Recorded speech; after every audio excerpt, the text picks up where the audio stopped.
right, here we are. I've got my mise en place and we're going to put together our dough. This is a quick thing to do and then you let it rest in the refrigerator. One thing I am doing is I'm using a packet of yeast because the recipe calls for a tablespoon, but this whole entire packet is 2¼ teaspoons, so it's almost a tablespoon. It's just 3/4 of a teaspoon less. So I know that's, a significant amount, but several other recipes make a similar dough with just using a packet, because why open a second packet if you don't have to and you're only going to use like part of it. So I'm going to show you just using one of these, and you can get these at the store. Hopefully you can. At the beginning of COVID you couldn't. And I'm sorry, it's not going to go into the flour. It is going right into my warm water and we're going to dissolve it there. Remember that yeast is a single-celled fungus, so it is a living thing and we want to make it happy. Especially the dry yeast, we are reactivating it. We are warming it up. And then after we dissolve it in here, we will give it some food. We'll give it sugar. And then we'll add some other things for our bread, like the oil for tenderness, the egg for some flavor, also color, structure. Egg does it all. And salt as well. So once that is dissolved, you're going to add your sugar, salt, egg, and oil. Doing this first with the yeast is called proofing. So you just are getting the yeast ready, set, go. So I'm first going to give it sugar, again, to feed it and make it happy.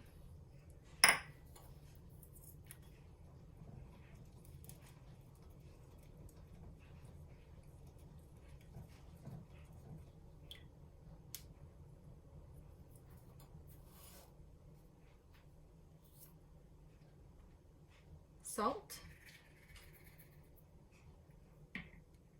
the egg,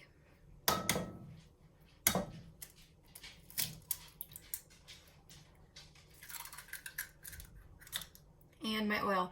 And I am using vegetable oil, but you can use whatever oil you have. If you have olive oil, or if you don't have any, you can do like melted butter. You just need that fat for a little bit of richness and tenderness to your bread. So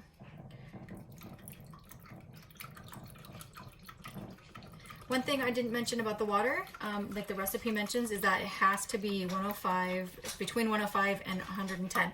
So I did use a thermometer and I checked the water to make sure it was warm enough, because if it is too cold, the yeast isn't going to like that too much, and if it's too hot, it's going to kill it. So that 105 to 110 temperature is perfect for the yeast. Again, it makes it happy. So now we have started to proof the yeast, we've fed it, and now we are going to add a little bit of our flour, just half a cup, to make a bit of a smooth batter, and then a little more gradually as we go until a ball of dough is formed but not too sticky. So you're not just dumping the entire bowl in, you're doing somewhere between 3½ and 4 cups. So just keep that in mind as you go, okay?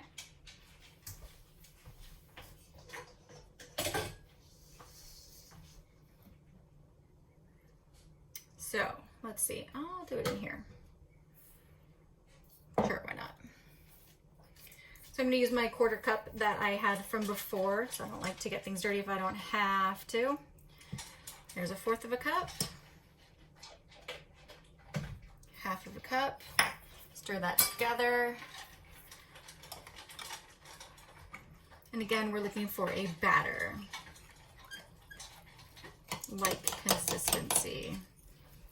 Maybe I should get that whisk back in there. That's kind of clumpy. If you didn't pick up an ingredient kit and you don't have bread flour at home, remember you can use all-purpose flour, but what is the difference between all-purpose flour and our bread flour? Do you remember? It's the protein content. So the bread flour is going to have more protein, which you need the protein, remember the gliadin and the glutenine, to make the gluten, which makes your bread stretchy and elastic, trap those air pockets, and it gives it that really good chewy texture. So all-purpose flour does have some protein in it, but bread flour will have more. So that's why it is preferred.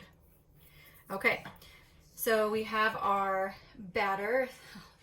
Looks a little like a chunky batter, actually, but that's okay. We're going to now transfer to a bigger bowl. And I guess you could have just started in this bowl to begin with, but my liquid measuring cup was big enough. I just started in there. And then we're doing 1 cup at a time until we get that ball of dough formed. I'm going to roll up my hands because this is going to get messy, and I would take off any rings as well if you're wearing them, even a watch, because as you are kneading, it's going to get everywhere. So probably not the best thing that I'm wearing black, but that's okay.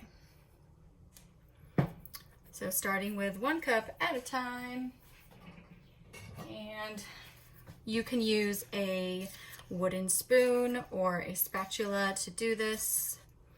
You're going to want something that can scrape the sides of the bowl. A metal spoon would not be the easiest thing to do this with. Maybe not even a wooden spoon, but you know, if that's all you got.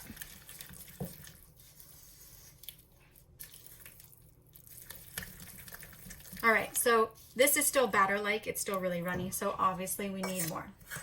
Do another cup. So we did 1, now we're doing 2.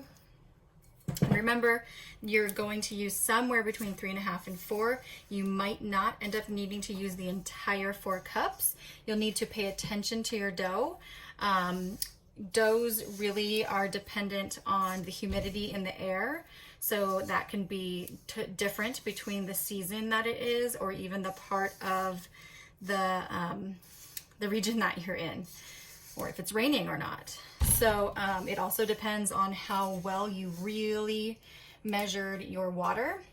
Was it a little bit less than a cup? Was it a little more?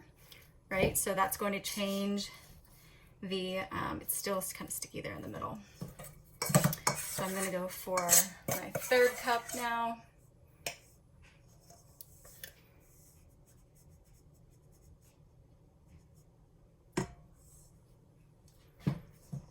Maybe not all of it, because it looks like it is starting to get pretty dry there.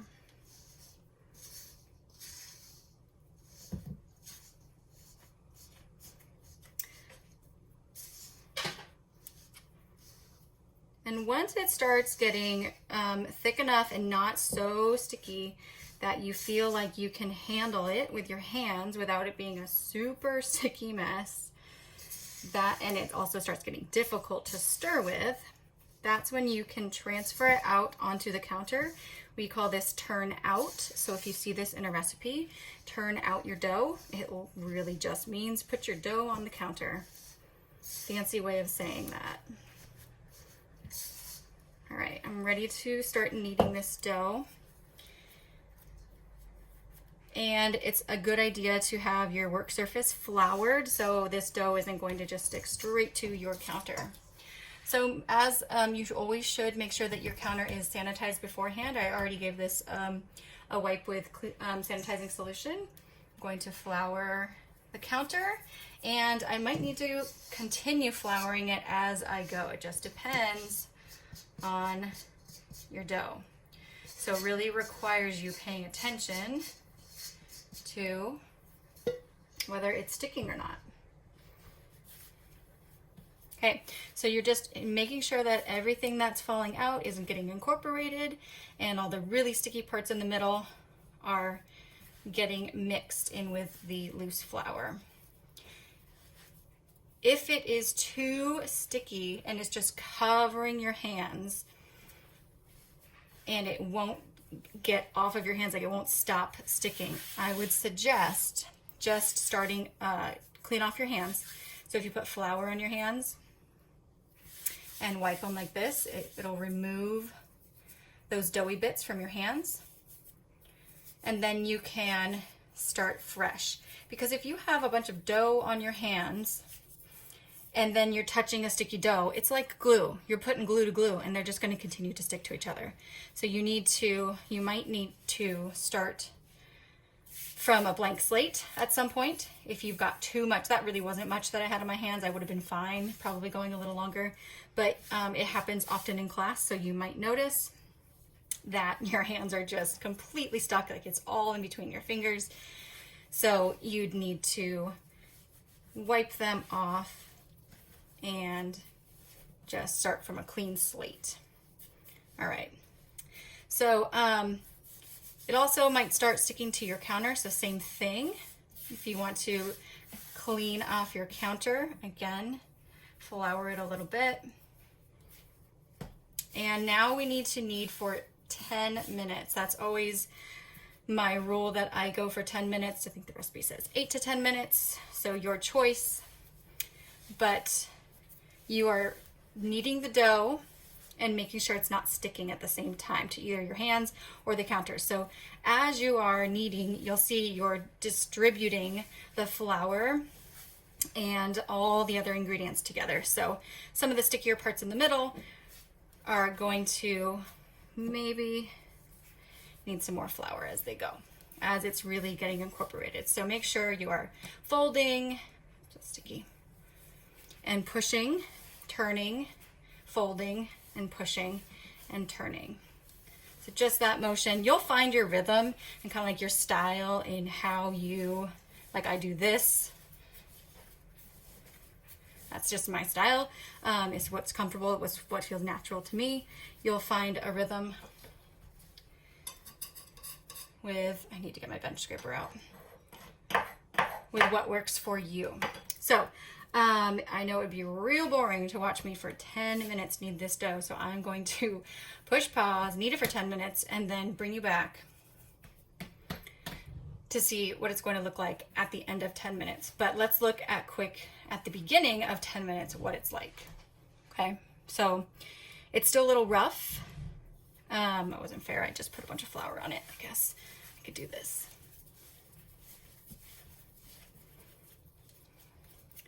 So it's a bit rough still, but it's starting to come together. So before you knead for 10 minutes, just take a quick mental picture of what does it look like versus what does it look like after 10 minutes, and observe the process.